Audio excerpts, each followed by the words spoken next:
विगत दिनों फर्रुखाबाद में प्रदेश सरकार के उप मुख्यमंत्री स्वास्थ्य मंत्री ब्रजेश पाठक कई जनपदों का दौरा करने के बाद फर्रुखाबाद पहुंचकर निरीक्षण किया, रात्रि विश्राम किया। सुबह स्वास्थ्य मंत्री को लेने सदर विधायक मेजर सुनील दत्त व उनके समर्थकों ने पहुंचकर उप मुख्यमंत्री को बुलाकर मेजर अपने आवास पर लाए। उप मुख्यमंत्री ने सदर विधायक के यहाँ नाश्ता करने के बाद स्वास्थ्य मंत्री ब्रजेश पाठक भाजपा जिला कार्यालय पहुँचे, जहाँ सांसद मुकेश राजपूत, विधायक सुशील शाक्य, नागेंद्र सिंह राठौर, मेजर सुनील द्विवेदी, मीडिया प्रभारी शिवांग रस्तोगी, भाजपा पदाधिकारी व कार्यकर्ताओं ने मंत्री का गर्मजोशी से स्वागत किया। इसके बाद डॉक्टर राम मनोहर लोहिया अस्पताल का निरीक्षण करने पहुंचे। स्वास्थ्य मंत्री का डॉक्टर राम मनोहर लोहिया गेट पर जिला अधिकारी संजय कुमार सिंह, मुख्य विकास अधिकारी अरुण मोली, पुलिस अधीक्षक अशोक कुमार मीणा, अपर जिला अधिकारी सुभाष चंद्र प्रजापति, मुख्य चिकित्सा अधिकारी, अपर मुख्य चिकित्सा अधिकारी रंजन गौतम, राम मनोहर लोहिया अस्पताल के अधीक्षक डॉक्टर राजकुमार गुप्ता ने मंत्री को बुके देकर उनका स्वागत किया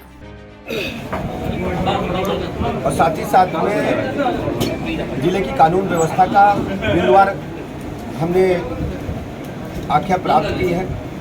फर्रुखाबाद जनपद को सबसे जनपद की श्रेणी में हम लोग रख के चल रहे हैं। हर स्थिति में यहाँ उच्च कोटि का इलाज उपलब्ध कराना सरकार की प्राथमिकता में है। सभी को निःशुल्क दवाइयाँ मिलेंगी और मिल रही हैं, कहीं कोई दिक्कत नहीं है। कुछ पदों की रिक्तता यहाँ पर है, उनको भर्ती किए जाने के निर्देश दिए गए हैं। डीएम साहब की अध्यक्षता में कमेटी है और वो सीएमओ साहब और सीएमएस महोदय जो भी यहाँ रिक्तियाँ हैं उनको तत्काल भरेंगे और उसके बाद रिपोर्ट करेंगे। लखनऊ के अधिकारियों से भी बात करके एमडी एनएचएम से उनसे कह दिया गया है कि तत्काल इसको भर्ती करें। जिले में प्रबंधन में व्यवस्था में कुछ दिक्कतें थी, उनको रिजॉल्व किया गया है। हर स्थिति में हमारे पास जनपद में डिस्ट्रिक्ट हॉस्पिटल के साथ साथ महिला हॉस्पिटल और हमारे पास 9 CSC हैं, हमारे पास 28 PSC हैं। इसके अलावा 145 हमारे पास उपकेंद्र हैं, जिसमें 82 हेल्थ एंड वेलनेस सेंटर हैं। और इसके अलावा सभी अस्पतालों में दवाइयाँ प्रॉपर उपलब्ध हैं। हेल्थ वेलनेस सेंटर में हमारे पास CHOs उपलब्ध हैं, जो हमारे कम्युनिटी हेल्थ वर्कर हैं और वो लगातार सर दर्द, सर्दी, जुकाम, बुखार जो सामान्य बीमारियां उनकी दवाइयां उपकेंद्र पर ही उपलब्ध कराएंगे। और यदि कोई बड़ी बीमारी है तो प्राथमिक स्वास्थ्य केंद्र में और उससे पहले CSC पर जाएंगे। CSC में 30 बेड का हॉस्पिटल है। किसी भी परिस्थिति में हम मरीज को बेकार रिफर नहीं करेंगे। एक रजिस्टर रखाए जाने की व्यवस्था दी गई है, वहाँ रजिस्टर पर अंकित करेंगे कि अपरिहार्य कारणों से डिस्ट्रिक्ट हॉस्पिटल हम मरीज को रिफ़र कर रहे हैं। और हमारा हॉस्पिटल CSC से लेकर district hospital round the clock काम करेगा और जो हमारे CMS और CMOs हैं लगातार भ्रमण पर ड्यूटी पर रहेंगे। CMO से कहा गया है कि हमारे पास एक CMO और अतिरिक्त रूप से 7 हमारे पास एडिशनल डिप्टी CMO हैं। सभी लोग प्रतिदिन 8 से 11 कोई न कोई हॉस्पिटल में OPD में बैठेंगे, क्योंकि ये वरिष्ठ चिकित्सक हैं। इनके उपचार करने से रोगियों को सीधा लाभ पहुंचेगा। प्रशासनिक ड्यूटी 11 बजे के बाद से शुरू होगी। 8 से 11 किसी न किसी हॉस्पिटल में ये अवश्य देखेंगे। अपरिहार्य परिस्थितियों में ही ऐसा वो न करने के लिए कहा गया है। जो यहाँ पर एक ENT और साइकियाट्रिक स्पेशलिस्ट की अतिरिक्त रूप से आवश्यकता है, उसको भी भर्ती किए जाने के निर्देश दिए गए हैं और DM साहब और CMO साहब मिलकर के उसको पूरा करेंगे। CMO साहब और जिनके जो अधीनस्थ चिकित्सक हैं, एडिशनल CMO, जो उनसे हमने रिक्वेस्ट किया है कृपया डॉक्टर का नाम बताएं और DM साहब उसको भर्ती करेंगे वॉक इन इंटरव्यू करके। हर स्थिति में फर्रुखाबाद जनपद को नंबर 1 पर हमें लाना है। मंत्री जी, अभी फर्रुखाबाद जिला अस्पताल में एक ही रात में एक बच्चा और उसके बाद में एक व्यक्ति था। अभी जो पिछली बार की जो घटनाएं हैं उस पर भी हमने जानकारी प्राप्त की है। भविष्य में इस प्रकार की घटनाएं न हो और जो घटनाएं घटी हैं वो हमारे लिए दुख का सबब है। हमने उनके जांच के आदेश दिए हैं, रिपोर्ट आने पर हम कार्रवाई करेंगे। पूरे जनपद के अस्पताल कोई भी मानक से नहीं है, ना राम मनोहर लोहिया सहित किसी में फायर इक्विपमेंट नहीं है सर, किसी में फायर NOC नहीं है। अभी हमने फायर के मामले की भी जानकारी पूरी ली है और DM साहब की अध्यक्षता में कमेटी का गठन किया गया है कि जो भी फायर के निर्देश हैं उनको पूरा करें। धनराशि की कोई कमी नहीं होने दी जाएगी। बायोगैस मिली क्या जी? आज कुछ कमियां मिली हैं क्या? हाँ, आज कुछ कमियां मिली, जैसे मेंटेनेंस की दिक्कत थी और कुछ चिकित्सक गायब हैं, कई महीने से नहीं आ रहे हैं। उनके नोटिस दिया गया है, वो हाजिर हों या उनके खिलाफ कार्रवाई। मंत्री जी, अभी एक चिकित्सक का ऑडियो वायरल हुआ था जिसमें वो गाली गलौज जैसे शब्दों का प्रयोग कर रहे हैं। ये उचित तो ऐसे डॉक्टरों बिल्कुल उचित नहीं है। हमने ठीक से बात किया है। हमको अच्छा व्यवहार करना है और हर स्थिति में मरीज को संतुष्ट करना है। हमारी जिम्मेदारी प्रदेश के और खासकर फर्रुखाबाद के लोगों को उच्च कोटि की चिकित्सा व्यवस्था दिलाना है। यदि कोई कानून का उल्लंघन करते हुए, अनर्गल प्रलाप करते हुए शासन की नीतियों के खिलाफ काम करते पाया जाएगा तो हम कार्रवाई से नहीं हिचकेंगे। सर, ये बर्न सेक्शन जो आप गए थे वो 10 साल पहले बना था, लेकिन वहाँ ना तो इक्विपमेंट है। बर्न सेक्शन कल ही शुरू हुआ है। हमारी आने की जानकारी जब इन लोगों को हुई तो मुझे बताया गया, तो हमने तत्काल इनसे कहा कि उसको प्रारंभ करिए। अब उसको आज से वो पूरी तरह से काम करेंगे। 2 साल से महिला का अल्ट्रासाउंड बंद है सर यहाँ पे। वो भी प्रारंभ होगा। जो दिक्कतें हैं उनको हम पूरा करेंगे। आवाज बने वो अवैध कब्जेदार उसमें अभी काबिज हैं। अभी डीएम साहब से, कप्तान साहब से बात हुई है, उनको खाली करा करके हम दोबारा बनाने जा रहे हैं। अराजकता का माहौल रहता है सर। देखिए, अब आपको परिवर्तन नजर आएगा और हम फिर अचानक आएंगे। अभी तो हम रात में इसीलिए रुके थे सर, पूरे यहाँ की हम डिस्ट्रिक्ट हॉस्पिटल और अन्य जो हमारे PSC CSC उपकेंद्र उनके बारे में जानकारी प्राप्त करें। हमने पूरी तरह से जानकारी प्राप्त करके प्रॉब्लम को रिजॉल्व कर लिया है। अगली बार हम बगैर बताए आएंगे, किसी भी अस्पताल को CSC PSC उपकेंद्र को जांच करेंगे और लापरवाही पुनः पाए जाने पर हम बिल्कुल नहीं बख्शेंगे। लगातार हम भ्रमण पर रहेंगे और कार्रवाई करेंगे। अब भाई सुपरवाइजर बीच में खा रहे हैं, ठेकेदार खा रहे हैं, वो काट पीट कर तो देते हैं। पूरे एक दिन का नागा उड़ाते हैं, जबरदस्ती नागा लगाते हैं। नहीं नागा करो, छुट्टी कराते हैं हम लोग की। लखनऊ की महापौर संगीता भाटिया ने आज समस्त सफाई कर्मियों को दिवाली का रिटर्न गिफ्ट दिया, जिसमें 40 लाख का पारिवारिक बीमा, बच्चों को निःशुल्क शिक्षा और कोरोना में काम करने वाले सफाई कर्मचारियों को प्रशस्ति पत्र दिया। आपको बता दें, इसके साथ ही साथ नेत्र शिविर का भी आयोजन किया गया, जिसमें चश्मा का वितरण और नेत्र चेकअप हुआ। आज लखनऊ नगर निगम ने झूलेलाल वाटिका में सफाई कर्मियों के लिए एक सम्मान समारोह आयोजित किया है। मैं आपको बता दूं, ये बहुत ही भव्य सम्मान समारोह है। इसमें काफ़ी पूरे लखनऊ के 8 जोनों के जो सफाई कर्मी हैं, तकरीबन 10,000 सफाई कर्मी हैं, और मुझे लगता है इतनी बड़ी भीड़ कहीं और नज़र नहीं आती है। सफाई कर्मियों की जो समस्याएं हैं उसको महापौर संगीता भाटिया ने अपने संज्ञान में लिया और उनके लिए 40 लाख रुपए का एक्सीडेंटल डेथ बीमा कराया, जो कि एक सराहनीय प्रयास है। आज नगर निगम के सफाई कर्मचारियों के उत्साहवर्धन एवं कर्मचारियों और उनके परिवारजनों को निःशुल्क चश्मा वितरण सेवा काल के दौरान एक्सीडेंटल डेथ होने पर 40 लाख रुपए का बीमा सफाई कर्मचारी को दिया गया, जिसका शुभारंभ आज उत्तर प्रदेश विधानसभा अध्यक्ष सतीश महाना ने किया। तो सेवा कुंभ के इस कार्यक्रम को जब हम लोग करते करते अब हम लोग कुछ सफाई कर्मियों के साथ आ गए हैं, तो ये बताइए कि ये आपको जो सर्टिफिकेट मिला है किस चीज का है? ये सफाई कर्मचारी का है। कार्यक्रम में उप मुख्यमंत्री ब्रजेश पाठक ने भी अपने विचारों को व्यक्त किया। साथ ही सफाई कर्मचारियों को हमेशा मदद का आश्वासन दिया। उत्तर प्रदेश के राज्यपाल आनंदीबेन पटेल भी वर्चुअल रूप से राजभवन से कार्यक्रम में जुड़ी हुई थी। सबसे पहले मैं लखनऊ के यशस्वी मेयर आदरणीय संगीता भाटिया जी को उनके जन्म दिवस के अवसर पर बहुत बहुत शुभकामनाएं देता हूं। उन्होंने अपने जन्म दिवस को सेवा संकल्प दिवस के रूप में मना करके सिद्ध कर दिया है कि भारतीय जनता पार्टी का कोई भी कार्यकर्ता कितने भी बड़े पद पर पहुंच जाए, वो गरीब जनता के लिए, आम जनता के लिए लगातार काम करता है। मैं बहुत बहुत शुभकामनाएं देता हूं और उनका आभार प्रकट करता हूं कि हमारे कर्मचारियों के साथ जो उन्होंने पुनीत कार्य किया है, इसके लिए उनका आभार प्रकट करता हूं।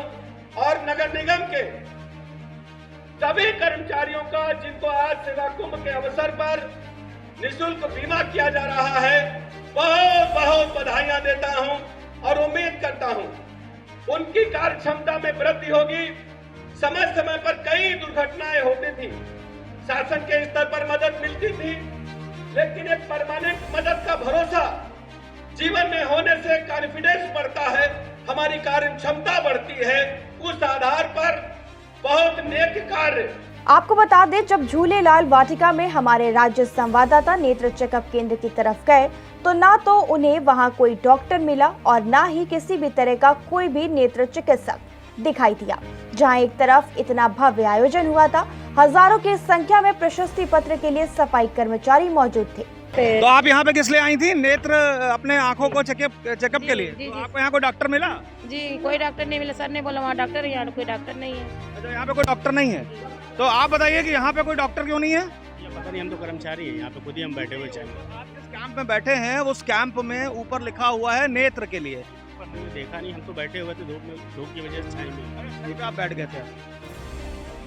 तो आप ये देख सकते हैं कि मैं एक बार आपको दिखाऊं कि यहाँ पर हमारे साथ एक है और नेत्र महाकुंभ बताया जा रहा है, लेकिन उसके उपरांत भी यहाँ पर कोई डॉक्टर नहीं है जिस डॉक्टर से ये अपना इलाज करा पाती। क्या शुभ नाम है आपका? जी, तारा देवी नाम है, नगर निगम से हैं। अच्छा, नगर निगम से हैं। कर्मचारी हैं, 2 साल हो गए इलाज कराते कराते। आँख नहीं सही हुई है। तो आपको यहाँ पे आप इस तरह से इसलिए आई थी कि आपका इलाज जो है यहाँ पे आपको मिलेगा, लेकिन आपको यहाँ कोई डॉक्टर नहीं मिला? सर वहाँ पे गए थे, कहते वहाँ कैंप लगेगा, वहाँ पे रहना तो वहाँ दिखा देंगे, अच्छे डॉक्टर आएंगे। सर यहाँ पे कोई डॉक्टर नहीं है। तो वहीं दूसरी ओर सफाई कर्मचारियों का कुछ और ही कहना था। सफाई कर्मचारियों का कहना था कि प्रशस्ति पत्र से हम क्या करेंगे, हमें अपना वेतन सही समय पर चाहिए, हमें ज्यादा वेतन चाहिए और हमें और मूलभूत सुविधाएं चाहिए। मेरे साथ इस समय बात करने के लिए यहाँ पर कुछ सफाई कर्मी हैं और हम उनसे जानेंगे कि क्या उनको जो ये आज जो प्रयास हुआ है उससे क्या वो खुश हैं कि वो नाराज हैं। बताएं सर। हम इस सम्मान को नहीं चाहते हैं, क्योंकि सम्मान हमारा जब होता है जब हमारे बीवी बच्चे भर पेट रोटी पाएं। हमारे हिसाब से तो बिल्कुल ठीक नहीं है, क्योंकि जब हमारा बच्चों का भविष्य, जब हमारा वेतन पूरा नहीं मिल रहा है, 366 रुपए का इस समय शासन आदेश आया हुआ, एक नया शासन आदेश 1 अक्टूबर को फिर आ गया है 374 रुपए 73 पैसे का, वो लागू नहीं कर पा रही नगर निगम। तो 40 लाख बीमा देकर वो क्या जताना चाह रही है? पैसा जो है आप लोगों को समय पे नहीं मिल रहा है। पैसा इतना मिलता है कि मतलब चूल्हे पे पक जाता है, मतलब उस पर बनता नहीं है कुछ। आजकल 7,500 7,000 में कुछ नहीं होता है। यहाँ जो 50,000 पा रहे हैं तो उनका जब कुछ नहीं, तो हमारे लोगों का 7,500 में क्या होता है। वहीं हमारे राज्य संवाददाता मनीष मिश्रा ने जब ग्राउंड जीरो रिपोर्टिंग सफाई कर्मचारियों के साथ की तो वास्तविकता कुछ और ही नजर आई। खाते पर से पैसा नहीं मिलता है और फिर काट पीट कर देते, 4,000 देते, 4,000 में 1,000 किराया हमारा चला गया, 3,000 बचता। 4,000 कैसे मिलता है आपको? तो पैसा अब भाई सुपरवाइजर बीच में खा रहे हैं, ठेकेदार खा रहे हैं, वो काट पीट कर तो देते हैं, पूरे एक दिन का नागा उड़ाते हैं, जबरदस्ती नागा लगाते हैं, नहीं नागा करो छुट्टी कराते हैं हम लोग की। तो आपको पैसा मिलता है 4,000 रुपए? 4,000 मिलता है, जब हाथ में मिल रहा तो 4,000 तो वो देंगे, खाते से कहाँ मिल रहा है। आपकी कौन सी एजेंसी है? हमारी ये जो स्क्वायर एजेंसी है, स्क्वायर बालाजी। तो आपको पूरा पैसा मतलब जो तकरीबन 9,000 है वो ना मिलके जो आपके अकाउंट में कुछ जाता होगा पैसा आपके पीएफ वगैरह में? नहीं जा रहा है, हाथ में दे रहे हैं सर, पीएफ नहीं मिल रहा, कुछ नहीं मिल रहा, हाथ में दे रहे पैसा। काम करना चाहिए, कुछ नहीं मिला साहब। आपको बता दें कि यह जो 40 लाख रुपए का बीमा है, यह भी पंजाब एवं सिंध बैंक के CSR फंड के माध्यम से दिया जा रहा है। लेकिन इस फंड के माध्यम से दिए गए गिफ्ट को लखनऊ नगर निगम अपनी उपलब्धि बता रहा है। तो अब हम लोग कुछ यहाँ पर जो सफाई कर्मी हैं जिनको ये प्रमाण पत्र मिला है, हम उनके साथ हैं और उनसे हम बातचीत करेंगे। तो ये बताइए कि आप लोग खुश हैं? सर खुश क्या है, मतलब इसको क्या करेंगे? इसका मतलब ये आपको एक तरह का प्रमाण पत्र मिला है आपके अच्छे काम के लिए, तो आप क्या चाहते हैं इसके अलावा? अरे इसके अलावा ये जैसे कि हम लोग के भविष्य के बारे में सोचा जाए। अच्छा, अब इनमें 7,000 7,500 में क्या होता है? घर भी नहीं चलता ढंग से, अगर प्राइवेट काम ना करे तो घर नहीं चल सकता 7,500 में। तो आपको लगता है कि ये जो पैसा है ये बढ़ाया जाए? जी हाँ। इस तरह के सम्मान की जगह पे अगर आप लोगों को कुछ पैसा मिलता तो आप लोग ज्यादा खुश होते? नहीं, पैसा ना भी मिले मगर जो है तनख्वाह जो मिलती है उसको बढ़ा दिया जाए। आप बताइए। टाइम से तनख्वाह मिला करे तो हम लोग का घर भी अच्छा चले। अच्छा, टाइम से तनख्वाह मिले ये आपकी मांग है? और क्या, टाइम से तनख्वाह मिले, जो परेशानी है हम लोग की दूर करें। भाई इतनी मेहनत कराते हैं, दिन भर 2-2 बजे तक के काम कर रहे हैं, अगर हम लोग की उस मेहनत का फल ना मिले तो बेकार है। आप बताइए। क्या मतलब आपको भी लगता है कि समय पे तनख्वाह नहीं मिल पाती है? तनख्वाह मिलना चाहिए, काम कर रहे हैं, मेहनत करे तो थोड़ा तो फायदा होना चाहिए ना। तो आप साफ तौर पर देख सकते हैं कि यहाँ के जो सफाई कर्मी हैं उनका कहना है कि हमें इस तरह के प्रमाण पत्रों के अलावा अगर हमें समय पे तनख्वाह मिल जाए तो मुझे लगता है कि ये हमारे लिए ज़्यादा ज़रूरी है।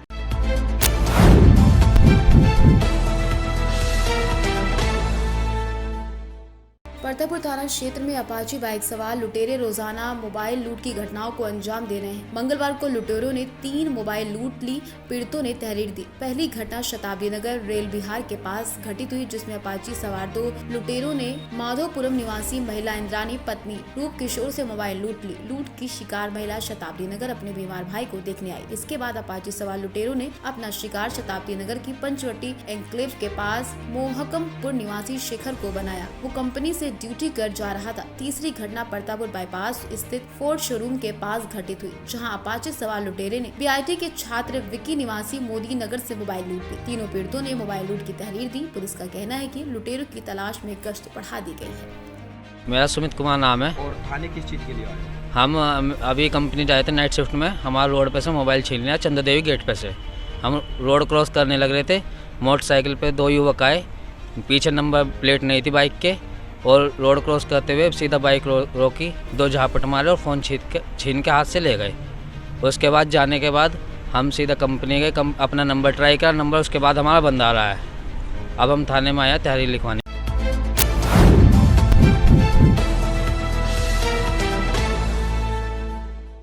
ऊपरी असम के डिब्रूगढ़ में जिला परिवहन कार्यालय में भ्रष्टाचार उन्मूलन अभियान।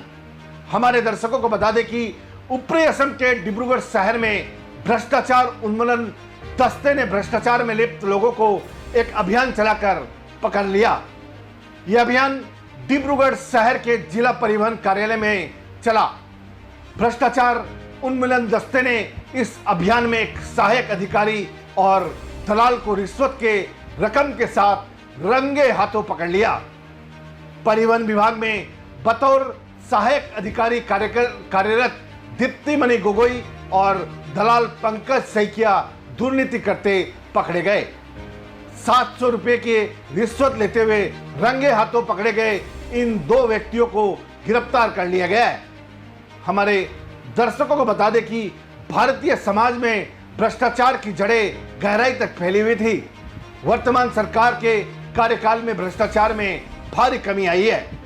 इस तरह के भ्रष्टाचार विरोधी अभियान से सरकार की स्वच्छ छवि उजागर होती है।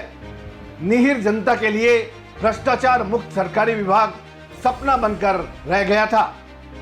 अब ऐसा लगता है सरकारी महकमे भी धीरे धीरे गंगा जैसी पावनता का परिचय देने लगेंगे। डिब्रूगढ़ से अरुण कुमार जैन के साथ कैमरा पर्सन मुन्ना घटवार, सूचना इंडिया के लिए।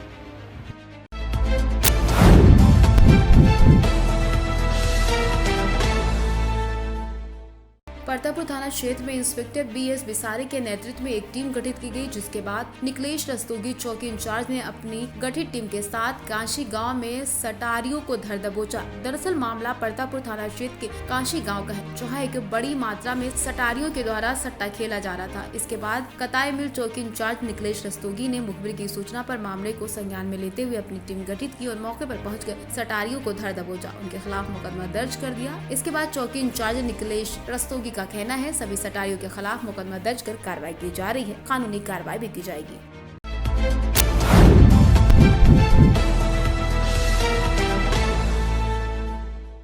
जोरहाट शहर के नगर पालिका की तरफ से एक अभियान चलाया गया। इस अभियान में शहर के JB रोड व निविल रोड में फुटपाथ पर सब्जी व्यापारियों पर मुसीबत का पहाड़ टूट गया। जानकारी के मुताबिक नगर पालिका की तरफ से सब्जी व्यापारियों को पब्लिक बस स्टैंड में जगह भी मुहैया कर दी गई है। तत्पश्चात सब्जी व्यापारी वहां नहीं जा रहे। इसको देखकर नगर पालिका की तरफ से सब्जी व्यापारियों को कई बार नोटिस भी भेजी गई। नोटिस भेजने के बाद भी किसी भी प्रकार की हलचल न दिखने पर आज जोरहाट नगर पालिका ने बड़ा कदम उठाया। सब्जी व्यापारियों को अंतिम चेतावनी देकर यहां से जाने को कहा। नगर पालिका की तरफ से जो जगह दी गई है वहां जाने को बोला गया है।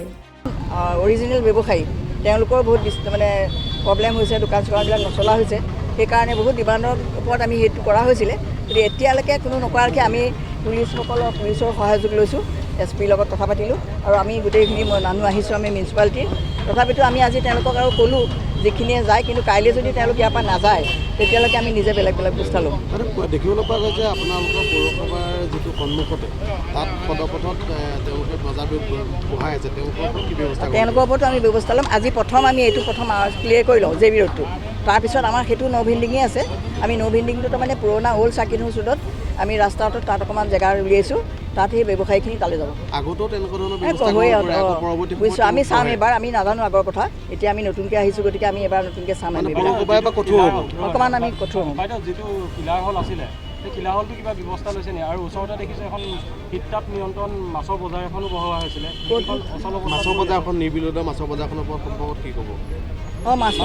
যিহেতু আপোনাৰ এখন পূজাটুপিৰ ওচৰত এখন শীততাপ নিয়ন্ত্ৰণ মাছৰ বজাৰ বহাই থৈ আছিলে, সেইখন এতিয়ালৈকে চলাচল হোৱা নাই চলাচল সেইটো আমাৰ এতিয়া আমি চাই মেলি আহিলোঁ বাৰু সেই তাত যথেষ্ট আমাৰ নহয় আমাৰ দিনৰ নহয় বস্তুটো এইটো ফিজ পে'তে বনাইছিলে আমাৰ নহয় বনোৱা তথাপিতো আমি তালৈ যোৱাটো কথা বাৰু চিন্তা কৰিম এতিয়ালৈকে আমি চিন্তা কৰা নাই এতিয়া এখন ফিছ মাৰ্কেটখন বনিব আৰু এতিয়া মানে অনাগত দিনত তেওঁলোকে ব্যৱসায়খিনি যে আপোনালোকৰ যিখিনি অৰ্ডাৰ নামানে কি ব্যৱস্থা গ্ৰহণ কৰিব কোনখিনি ব্যৱসায় ইয়াৰ নিশ্চয় মানিব কিয় নামানিব তেওঁলোকে বুজি পাইছে পাবই নিশ্চয় মানিবই লাগিব নেমানিলে আমি পাছত চাম বাৰু কিন্তু তথাপিতো আমি তেওঁলোকক মানে হেৰেছমেণ্ট কৰিবলৈ বিচৰা নাই তেওঁলোকে নিজে নিজে যাব বুলি আমি আশা কৰিছোঁ আমাৰ লগত সহযোগ কৰিব বিকল্প আপোনালোকে ক'ত দিব কি হয় আমি বনালোঁ গোলাঘাট বাছ ষ্টেণ্ডটো ঠিক আছে আৰু এখন আমাৰ বজাৰ হিচাপত টেক্স আছে আৰু যিখন আপোনাৰ সৰ্বপ্ৰথমে মই আপোনালোকক সমূহ সাংবাদিক সন্থাক আমি সকলোৱে আমাৰ বেপাৰী সন্থাৰ পৰা আমি নমস্কাৰ আৰু সেৱা নিবেদিছোঁ আৰু আপোনালোকৰ সঁচাকৈ আপোনাৰ সত্যটো উত্থাপন কৰিব লাগিব আমি সকলোৱে বিশ্বাস কৰোঁ আজি এই বজাৰখন বহুত আজি আমি জন্ম লেঙেনা কালৰ পৰা ইয়াত হৈ আছে কিন্তু জাম হোৱা নাছিলে আজি ধৰক আজি ইয়াত কেইজনমান মানুহ বিশেষকৈ আপোনালোকে কেমেৰাটো এইফালে দি দিব ইণ্ডাষ্ট্ৰিয়েল বেংক বুলি কয় এইটো দেখিছেনে আপোনালোকে চাওক ইয়াত 15টা 20টা অফিচ আছে ইয়াত পাৰ্কিং প্লেচ নাই এইটো অবৈধ হয় ইয়াত পাৰ্কিং প্লেচ নাই গতিকে আমাক সকলোৱে কয় আৰু এই যে প্ৰাকৃতিক এইটো জাম দিয়া আছে আপোনালোকে এইটোতো আপোনালোকে মই ভাবোঁ আপোনালোকে এইটো কৰিব এইটো পৰিষ্কাৰ কৰিব আৰু আমি আৰু এটা কথা কওঁ আমাৰ যিখন বজাৰ দিছে তাত কিন্তু জেগা বহুত কম 5 ফুটকৈ বহুত কম আৰু তাত গধূলি যিসোপা অৱস্থা হয় আপোনালোকে এতিয়া কিছু ক'ব মই কোৱা পৰি কিছুমানে ক'ব কিন্তু আমি এটা পৰিৱৰ্তন বিচাৰিছিলোঁ কিন্তু বৰ্তমান অৱস্থাত যিটো ধৰক এই আপোনাৰ ৱাৰ্ড কমিশ্যনাৰবিলাকৰ যিটো ব্যৱহাৰ ইয়াত সকলোৱে দেখি থ'লে এইটো ইমান জাম হোৱা নাই একোতে এইটো যাক হেৰি কৰিব যাক অকণমান পিছত আঁতৰাই দিব কিন্তু বৰ্তমান যিটো আমি ব্যৱহাৰ দেখিছোঁ কিন্তু আজিৰ প্ৰায় কিছু বছৰ আগতে সেইটো আমি ব্যৱহাৰ কৰা নাছিলোঁ বুজা নাই এইটো পেলাই ব্যৱহাৰ কৰা নাছিলোঁ গতিকে আমাক আগত কিছুমানকে আমাৰ এনেকৈ হাত যোগ কৰি কৈছোঁ আপোনালোকে এই বস্তুখিনি আঁতৰাই দিব কিন্তু ইয়াত এটা দাম্ভিকতামূলক কৈছে যে অতি সোনকালে আঁতৰাই দিব নহ'লে টেংকাৰ দি উঠাই দিব গতিকে এইটো কেনেকুৱা এইখন কি হৈছে এইবিলাক গতিকে বৰ দুখ লাগিছে আমাৰ কিন্তু আমি বিজেপি চৰকাৰক ভাল পাওঁ আমি বৰ্তমান ধৰক আপুনি হিমন্ত বিশ্ব শৰ্মা মাননীয় মুখ্যমন্ত্ৰী হিমন্ত বিশ্ব শৰ্মা যেতিয়ালৈকে অসম ভূমিত থাকে তেখেতৰ ওপৰত আমাৰ নিষ্ঠা আছে বিশ্বাস আছে কিন্তু তলত যিবিলাক ঘটিয়াম বটিয়াম আছে নহয় এইবিলাক কিন্তু ব্যৱহাৰ আমি ভাল পোৱা নাই তলত যিবিলাক ঘটিয়াম বটিয়াম ইয়াত মানে দলৰ যিবিলাক ঘটিয়াম বটিয়াম মানুহ আছে এইবিলাকৰ কাৰণে দলটো একদম শেষ হৈ যাব আমি দুনাই নমস্কাৰ কৰিছোঁ আমি হিমন্ত বিশ্ব শৰ্মাক ভাল পাওঁ বিজেপিক ভাল পাওঁ আৰু জীয়াই থকালে বিজেপিকে ভোট দিম কিন্তু বৰ্তমান যিটো অৱস্থা দেখিছোঁ যে এনেকুৱা যি হৈ থাকে ব্যৱহাৰ পাতি এনেকুৱা কিন্তু দুনাই যে বিজেপি চৰকাৰ আহিব কিন্তু সন্দেহ আছে কিন্তু মই আপোনাক বিনম্ৰ যোন জনাওঁ মই এতিয়াও কৈছোঁ হিয়াৰ পৰা বৰ্তমান অসমত বহুত ধৰণৰ বিজেপি চৰকাৰে কাম কৰিছে আমি বিশ্বাস কৰোঁ ইয়াক সুন্দৰ এটা ভাল এটা সিদ্ধান্ত ল'ব চৰকাৰে কিন্তু বৰ্তমান এইটো অলপ কিবা খেলি মেলি এটা দেখিছোঁ গতিকে মই অনুৰোধ জনাওঁ সকলোকে আমাৰ সাংবাদিক সন্থাৰ যোগেদি যে এইটো যি হৈছে ভাল হোৱা নাই গতিকে ইয়াত জেগাটো একেবাৰে কম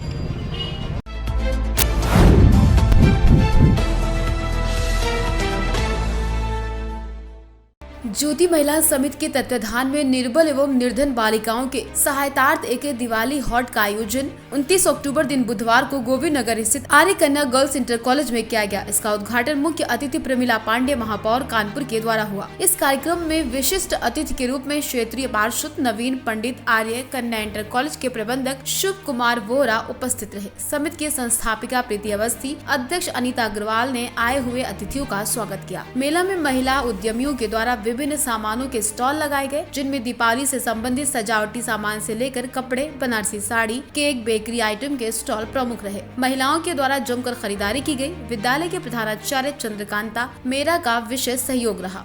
मेला संयोजक कविता वालिया ने बताया कि मेले में लगाए गए स्टॉलों से हुई आमदनी समिति द्वारा वंचित कन्याओं की शिक्षा पर खर्च की जाती है। इसके लिए समिति जुलाई माह में गरीब मेधावी कन्याओं का चयन कर उन्हें आर्थिक सहायता प्रदान करती है। कार्यक्रम में समिति की सचिव सीता मिश्रा, कोषाध्यक्ष रेखा श्रीवास्तव, एकता समीक्षा सरिता, नमिता, साधना दीपावली, लक्ष्मी नीरजा, नीता शर्मा, आकांक्षा रागिनी, कंचन प्रीति श्रीवास्तव प्रमुख रूप से मौजूद रही।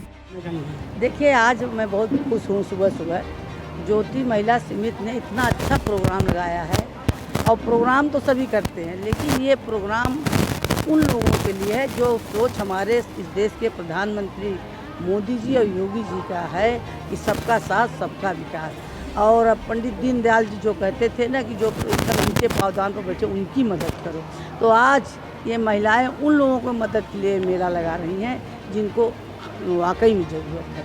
मैं इनको तहे दिल से धन्यवाद देना चाहती हूँ। दीपावली में कुछ कहना चाहेंगे? दीपावली में पूरे शहर को हमारी तरफ से दीपावली की और छठ की बहुत बहुत शुभकामना।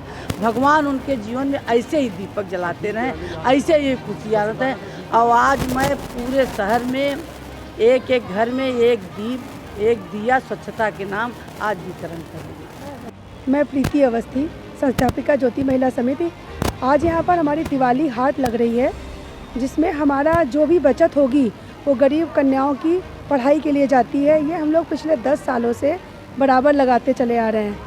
इस बार हमारा पहले ये 10 तारीख को होना था, लेकिन बारिश की वजह से ये आज 19 तारीख को हो रहा है और पूरी उम्मीद करते हैं कि पूरी तरीके से सफल होगा। इसका उद्घाटन हमारी महापौर विमला पांडे जी द्वारा होगा। ये हमारा कार्यक्रम गोविंद नगर में अरकन्या गर्ल्स इंटर कॉलेज में हो रहा है। सुबह 12 बजे से लेकर रात के 9 बजे तक ये चलेगा। देखिए, आज मैं बहुत खुश हूँ। सुबह ज्योति महिला समिति ने इतना अच्छा प्रोग्राम लगाया है।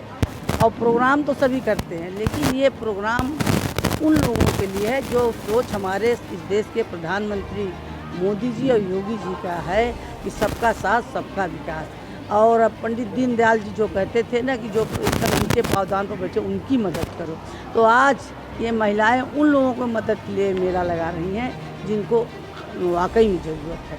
मैं इनको तहे दिल से धन्यवाद देना चाहती हूँ। दीपावली में कुछ कहना चाहेंगे? दीपावली में पूरे शहर को हमारी तरफ से दीपावली की और छठ की बहुत बहुत शुभकामना। भगवान उनके जीवन में ऐसे ही दीपक जलाते रहें, ऐसे ही खुशियाँ रहें। और आज मैं पूरे शहर में एक एक घर में एक दीप एक दिया स्वच्छता के नाम आज वितरण करें।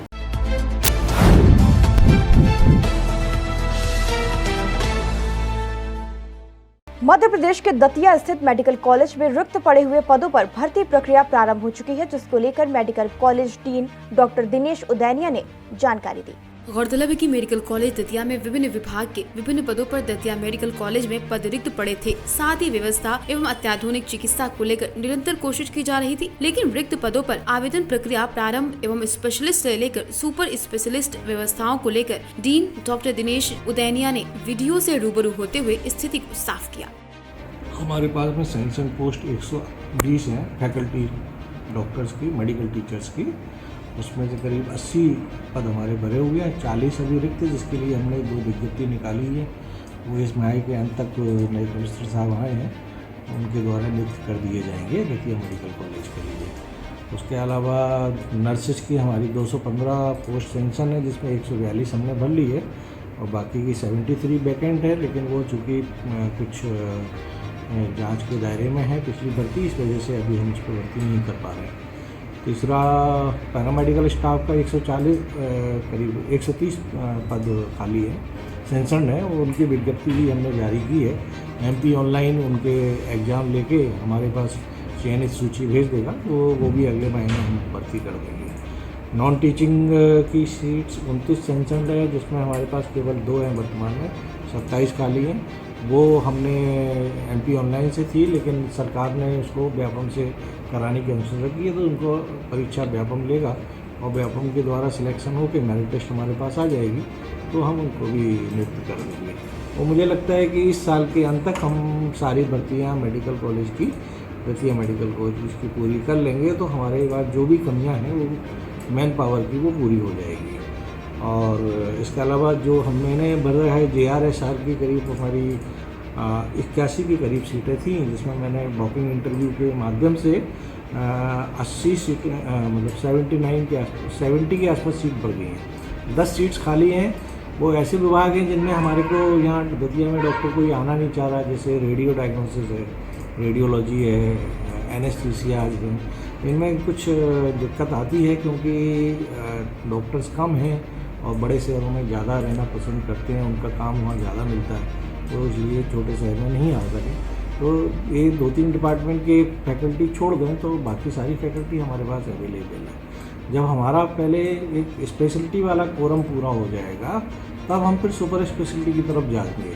जैसे कार्डियो का डॉक्टर चाहिए, न्यूरो का डॉक्टर चाहिए, या एंडोक्राइन वाला डायबिटीज़ का डॉक्टर चाहिए, ये सब सुपर स्पेशलिटी कैडर में आते हैं। तो पहले हम अपना स्पेशलिटी वाला कैडर पूरा करेंगे। जैसे अब उसमें हमें रेडियो डायलिसिस एनेस्थीसिया के डॉक्टर नहीं मिल रहे हैं, पहले ये डॉक्टर हमें पूरे मिल जाएं, इनका कोरम पूरा हो जाएगा, उसके बाद फिर हम उनके लिए भी प्रयास करेंगे।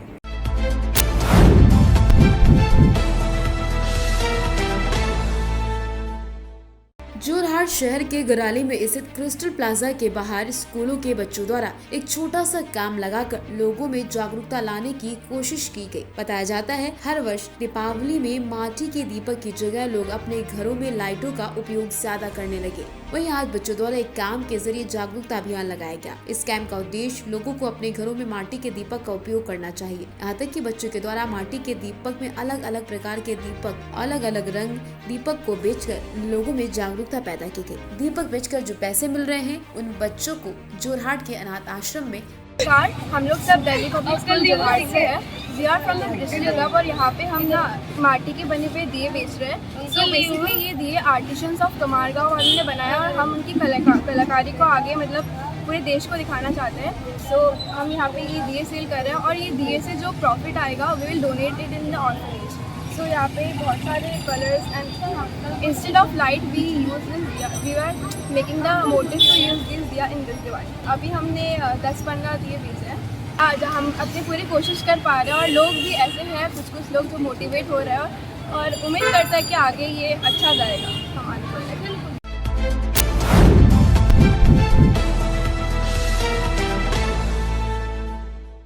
जनपद बिजनौर की थाना नगीना पुलिस टीम द्वारा मुखबिर की सूचना पर चेकिंग के दौरान नगीना हरेवली मार्ग पर 3 संदिग्ध बाइक सवारों को रोकने की कोशिश की गई तो बाइक सवार बदमाशों द्वारा पुलिस टीम पर जान से मारने की नीयत से फायरिंग कर दी गई। पुलिस टीम द्वारा सूझबूझ से की गई घेराबंदी और जवाबी फायरिंग में अभियुक्त शेखर मोहन सैनी निवासी थाना नगीना और बासु गौतम निवासी थाना नजीबाबाद को कुछ ही दूरी पर घेर कर पकड़ा गया। अभियुक्तों के कब्जे से 2 तमंचा, 12 बोर, 1 मैजिंदा और 2 खोखा कारतूस, 2 चाकू, स्प्लेंडर मोटरसाइकिल और 10,000 स्प्लेंडर मोटरसाइकिल और नकदी भी बरामद की गई। फायरिंग के दौरान पुलिस टीम में शामिल पुलिसकर्मी सोनू कुमार के दाहिने हाथ में गोली लगी। अभियुक्त मोहन व बासु के पैर में गोली लगी, जिनको उपचार के लिए जिला अस्पताल भेजा गया। 12 अक्टूबर 2022 को दिन दहाड़े बैंक मित्र से करीब 2.25 लाख रुपए की नकदी लूट कर फरार हो गए थे। इन्हें गिरफ्तार कर जेल भेजा गया। अन्य विधिक कार्रवाई भी शुरू कर दी गयी।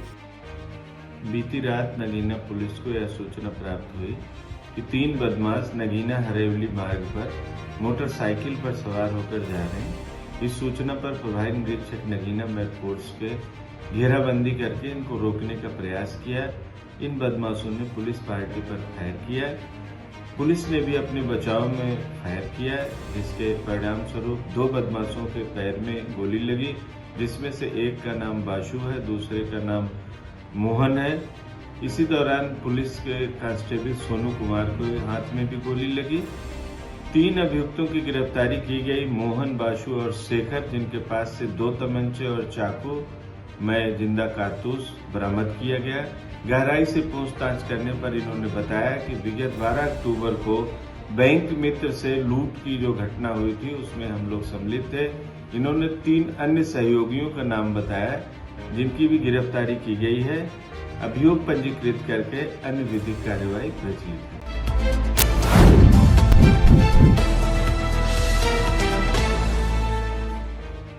जिला बाल कल्याण समिति की पहल पर सीमांत जनपद पिथौरागढ़ में बाल विवाह और बाल तस्करी को खत्म करने के लिए वृहद स्तर पर जागरूकता अभियान प्रारंभ कर दिया गया है।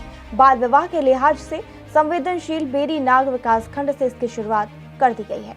राष्ट्रीय बाल विवाह अभियान के तहत विकास खंड के सभी आंगनबाड़ी, आशा कार्यकर्तियों के साथ ही बाल संरक्षण इकाई, चाइल्ड लाइन, पुलिस, स्वास्थ्य विभाग, शिक्षा विभाग, महिला एवं बाल विकास विभाग के पदाधिकारियों ने बाल विवाह और बाल तस्करी रोकने के लिए शपथ ली। बेरीनाग के क्षेत्र प्रमुख विनीता बाफिला ने बाल विवाह और बाल तस्करी की लगातार बढ़ती घटनाओं पर चिंता व्यक्त करते हुए सभी जनप्रतिनिधियों और हितधारकों को संगठित होकर काम करने की अपील की है। थाना अध्यक्ष हेमचंद्र तिवारी ने बाल विवाह, बाल श्रम, बाल तस्करी, साइबर क्राइम आदि पर प्रभावी रोकथाम के लिए पुलिस का सहयोग लेने और पुलिस के निःशुल्क नंबरों पर जानकारी देने की अपील की है। चाइल्ड हेल्पलाइन के सलाहकार किरण जोशी, बीना सोन ने बाल अपराधों को लेकर चाइल्ड हेल्प लाइन की कार्यप्रणाली की विस्तृत जानकारी दी है। वरिष्ठ चिकित्सक डॉक्टर सिद्धार्थ पाटनी ने बालकों के प्रति लैंगिक अपराधों के बाद चिकित्सकीय परीक्षणों और इन परीक्षणों की पुलिस विवेचना में भूमिका पर जानकारी दी। जिला बाल कल्याण समिति के सदस्य जगदीश कलोनी और मनोज कुमार पांडे ने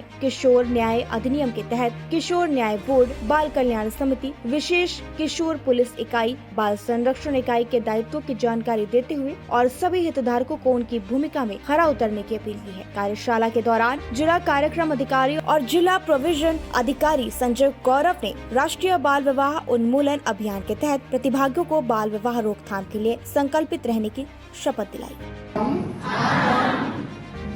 सब एक संकल्प लेते हैं कि हम बाल विवाह नहीं करेंगे, वो हम ऐसे किसी आयोजन में शामिल नहीं होंगे जहां बाल विवाह हो रहा है। और हम यह प्रण करते हैं कि इसकी रोकथाम के लिए हर संभव प्रयास करेंगे जिससे हर बच्चा सुरक्षित, मुक्त और शिक्षित हो सके। Thank you. कल्याण समिति पूरे जनपद में बाल श्रम, बाल विवाह, पॉक्सो एक्ट, इन सब चीज़ों को लेकर एक जागरूकता अभियान चला रही है। इसकी शुरुआत हम बिरनाग से कर रहे हैं। इसमें जो भी हितधारक हैं, बच्चों से जुड़े हुए जितने भी हितधारक हैं, उन सब के साथ हम कार्यशालाओं का आयोजन कर रहे हैं ताकि हमारे जनपद में बाल विवाह, बाल श्रम, पॉक्सो के मामले ख़त्म हो जाएं। बाल अपराध बहुत तेज़ी से बढ़ रहे हैं हमारे यहाँ, बहुत चिंता का विषय है। इसको लेकर बाल कल्याण समिति बहुत एक्टिव काम कर रही है अभी तक।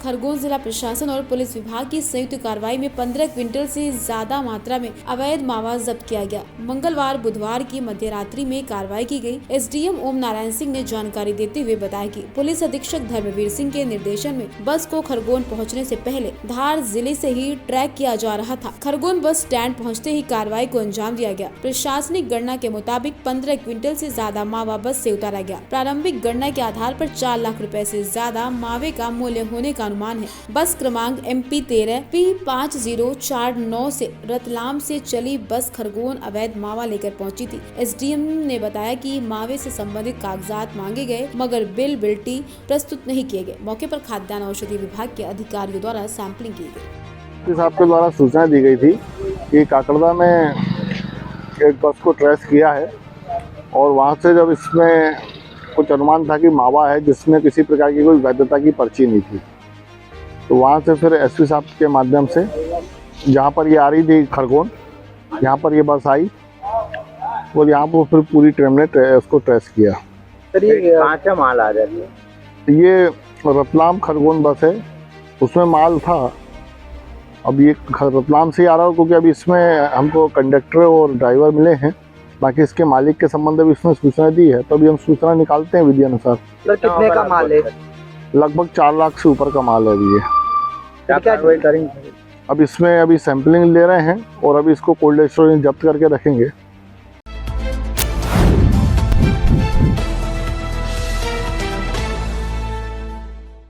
आज हिजामा कपिंग थेरेपी क्लिनिक का शुभारंभ हुआ। सिविल लाइन में डॉक्टर मोहम्मद शकील ने बताया उनकी ये दूसरी ब्रांच है। डॉक्टर मोहम्मद शकील के वालिद ने क्लिनिक का शुभारंभ किया। इस मौके पर सभी मित्रगण परिवार के लोग मौजूद रहे।